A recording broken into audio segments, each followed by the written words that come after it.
YouTube, back with another tutorial video. I'm Everett and this is Everett By The Way TV. But before we get into the video, I got a couple things to be mindful of.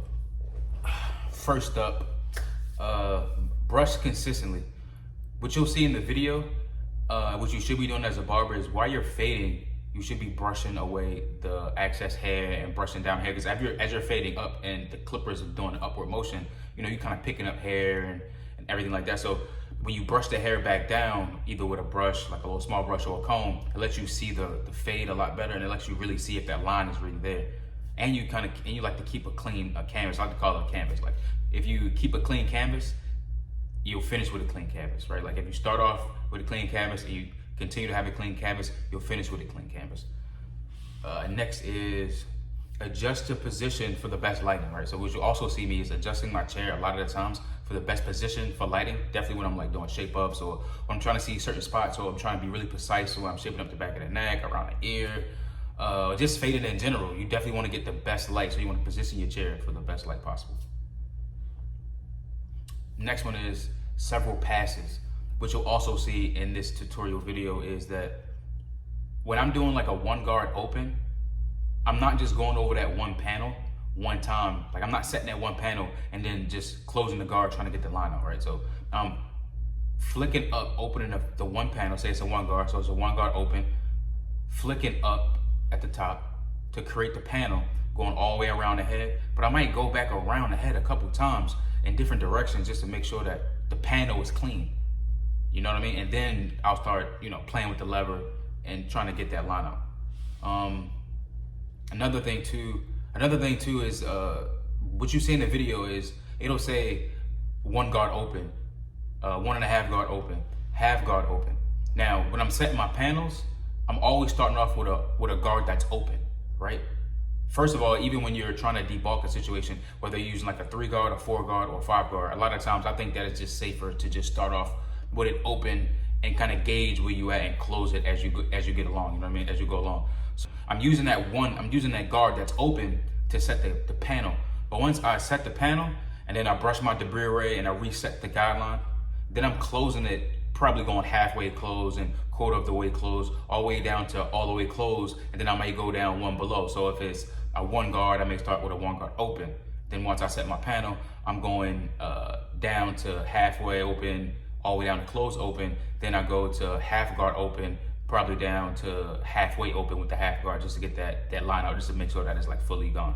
So I usually go with 1 guard and the guard below it gets it out. If it's a no guard, then a trimmer is gonna get it out, that type of shit. If it's a trimmer, then the full shaver is gonna get it out, that type of shit. Another big thing, and I can't stress this enough, I had an old, I don't know if you would call it a mentor, but I had an old person that I learned some things from, and he used to always say shit like, trust yourself. Now at the time it was kind of annoying, right? But now I'm at a point in my career where I really understand what that means. So you definitely want to trust yourself, meaning that if you studied enough, as in like YouTube tutorial videos, watching other people that's better than you, being in better environments, seeing it done, like you know what it's supposed to look like, right? And you've done it over and over and over again, don't get nervous. Trust yourself. Even if it's a situation like say you've been doing ball fades, right? You've been doing ball fades consistently, you've been busting them out. But every hair grain and every hair grain texture is not the same, right? So you might get a client where this particular client's hair texture is just rougher and denser than previous ones, right? So let's say your usual method uses like, you know, doing your thing, no guard to 1 guard to 2 guard and just, you know, doing your thing, busting out the fades. Now you get this one guy that comes in and for some reason that method ain't really working. So you going down from the 1 guard open down to the half guard open ain't enough. So now you find yourself going from 1 guard open, half guard open, damn near back down to no guard just to get a line out. Trust yourself. Just keep doing the steps over and over and over again. Just keep doing the steps, go over it. Trust yourself, don't overthink it. Although there are steps and there's a method to it, every haircut is not gonna apply to that exact method, right? Sometimes you're gonna have to vary and deviate and use different varieties of different techniques that you've learned in different places just to get it done, you know what I'm saying? So that's another thing to be mindful of. That's when your creativity and your use of technique that you've learned and your implementation of said technique come into play. But if you guys like the video, Before I go, let me get a like for the algorithm, let me get a comment for the feedback, and subscribe so you can see more of my content.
Bye.